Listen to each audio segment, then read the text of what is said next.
it's a stronger way to push across, in a large theatre, that who is human and who isn't. The story of the ballet was adapted from The Sandman, written in 1815 by the German romantic writer Hoffmann. This Gothic horror story has some similarities with Coppélia, but in many ways it's very different. It's a tale of boy meets girl, boy falls in love with girl. Girl turns out to be a robot. The Sandman, harvester of children's eyes, is the childhood nightmare of the boy Nathaniel. Witnessing his father's death in a mysterious alchemical accident, in his mind he identifies his father's collaborator, Dr. Coppélius, with the dreaded Sandman.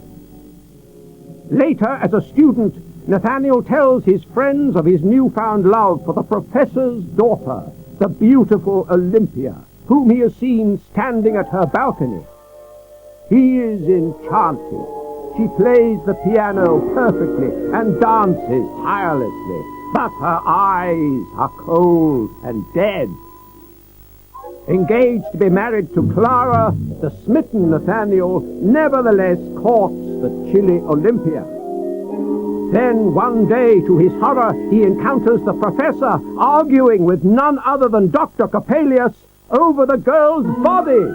"I made her beautiful eyes," screams Coppélius.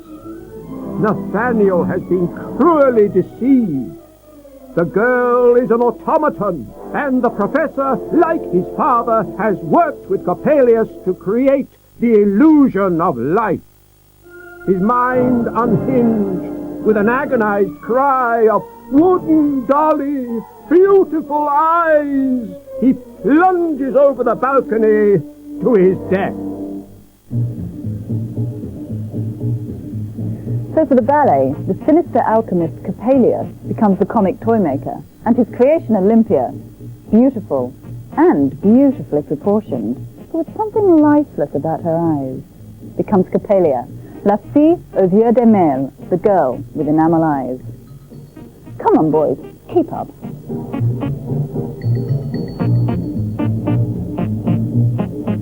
Automata, robots, androids, clockwork or electronic, or driven by mysterious alchemical processes, have fascinated the human mind since, well, from the beginning. Greek gods forged them from brass. Medieval rabbis fashioned them from clay. 17th century mystics doodled them on manuscripts. But by the early 19th century, clockwork technology was go.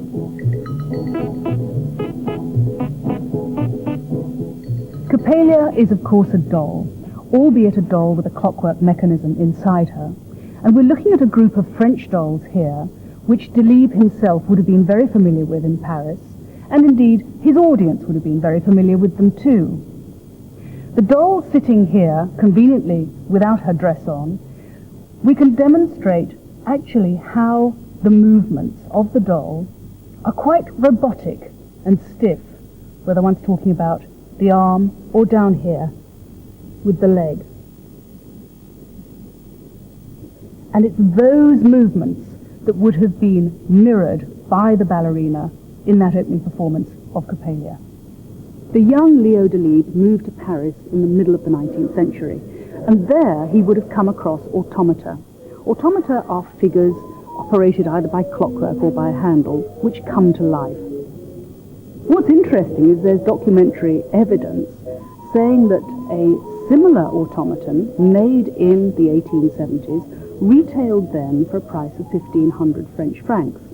Now, to put it into context, 1,500 French francs is what an average worker's family would have earned in a year. So we're not talking about a children's toy here. What we're talking about is an object really purchased by the upwardly mobile. I haven't seen one as large as this outside the museum, and I also haven't seen one which has quite as many movements, all of them more complex than others, and would have been made in France round about 1880.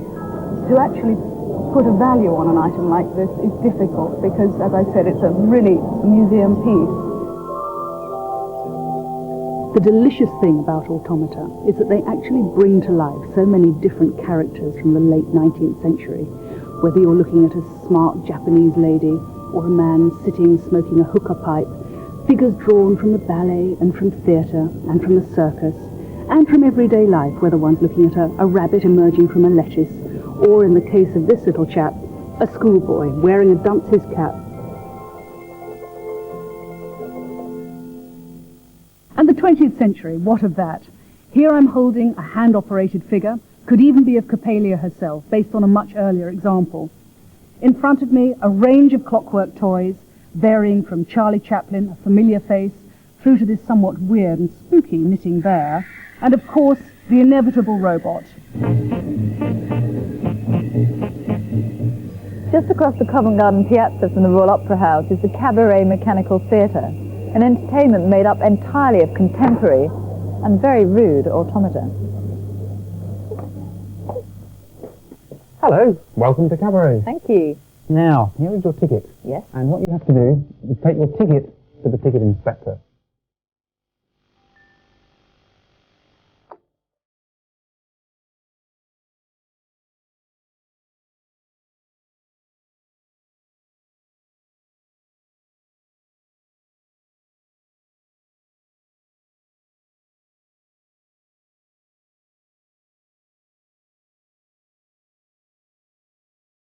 So, Stephen, this is Stephen Guy. Stephen, tell me about this piece. Right, this piece is a rather fine piece. It's actually designed by somebody called Nat Smith. It's actually an unusual piece in the sense that it performs to you, whereas with some of the other pieces, you tend to sort of look in as a sort of little secret performance. Mm-hmm. But with this one, these two characters are actually looking at you, performing at you in this rather mischievous way. But it is an automata working an automata. Well, that's true, but then of course you've also got somebody else who's actually turning the automata that's turning the automata. Me, in so it goes on.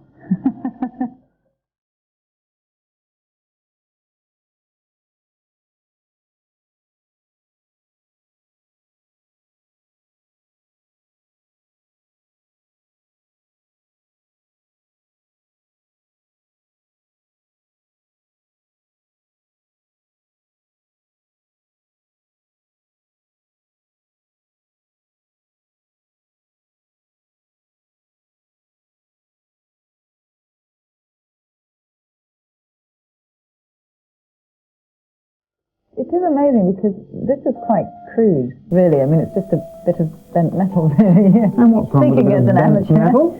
But the movement... This came out a very good skin. Oh, it did? Really? Yeah, well, I can see. Yeah. But the movement that it produces in her arm there is quite sophisticated. It's actually quite a fluid movement from this old cranky bit of metal. This crude piece of metal that you're turning creates a sort of lateral movement, which rotates on the point of the elbow. And yes, you do get this rather sort of sinuous movement. What really fascinates me about these is that they have their workings on the outside. They don't... With a contemporary automata, like sort of 18th, 19th century one, part of the joke, part of the artifice is to actually see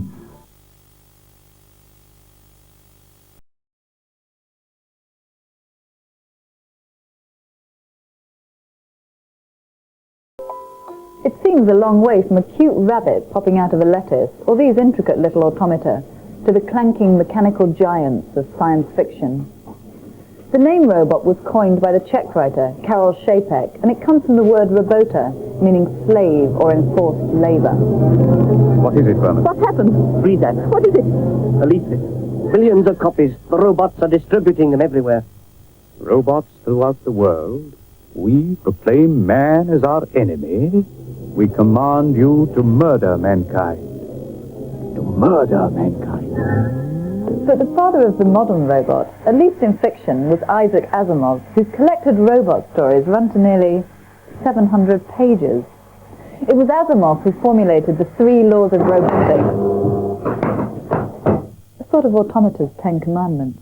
1. A robot may not harm a human being, or through inaction allow a human being to come to harm. 2. A robot must obey orders given it by qualified personnel, unless those orders violate rule number 1. In other words, a robot can't be ordered to kill a human being. 3.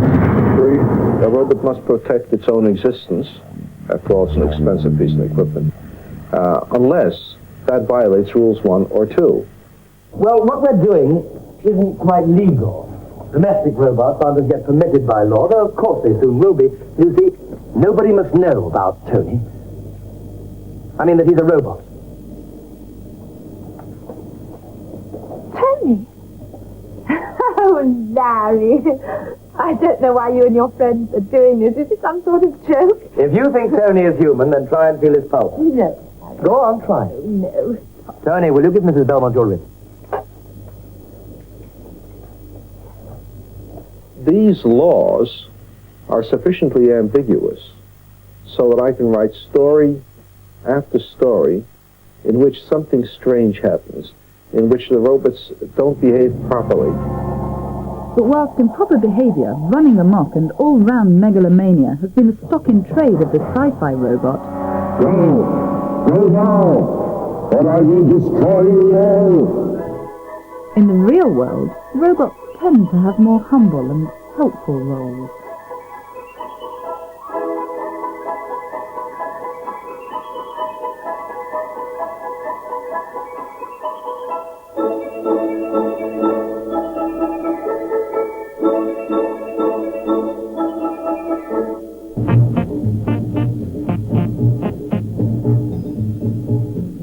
There's a lot of confusion about what exactly are robots, androids and automata.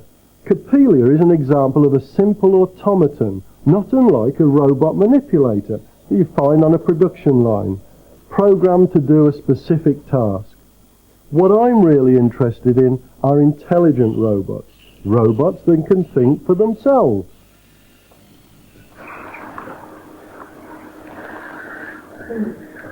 The focus of our research in the cybernetics labs is not so much on the physical aspects of robots, but more in their intelligence, how they perceive the world, understand it and react to it. What we have to remember is that with humans, we look at the world in terms of sight, touch, sound and so on, and we understand the world, we perceive the world in terms of those senses. These cybernetics robots communicate with each other using infrared. They can also sense the world, know where they are, in terms of sonar signals. In this way, they can actually learn how to move around and how to communicate with each other. We can have them here playing predator-prey, chasing after each other or being chased. But if they can learn and they can communicate and think for themselves, what will happen when they're much more intelligent than they are now? How will they treat me?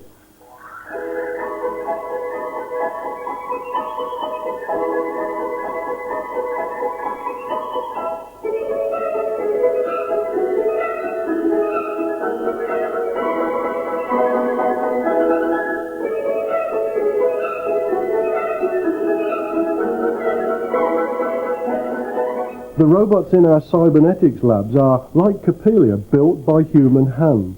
But robots already have the potential to create other robots, and we know they can be intelligent. I have no doubt whatsoever that in the near future we will have robots that are far more intelligent than we are. It won't be a case of us controlling them.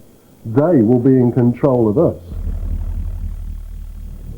According to the poet Homer, Hephaestus, the Greek blacksmith god, was a great maker of robots, forging metallic bodies from the smoke and fire of his foundry. Behind me, not too far from the Royal Opera House, is Eduardo Paolozzi's self-portrait, The Artist as Hephaestus. And Paolozzi is a sculptor with a profound interest in these little chaps.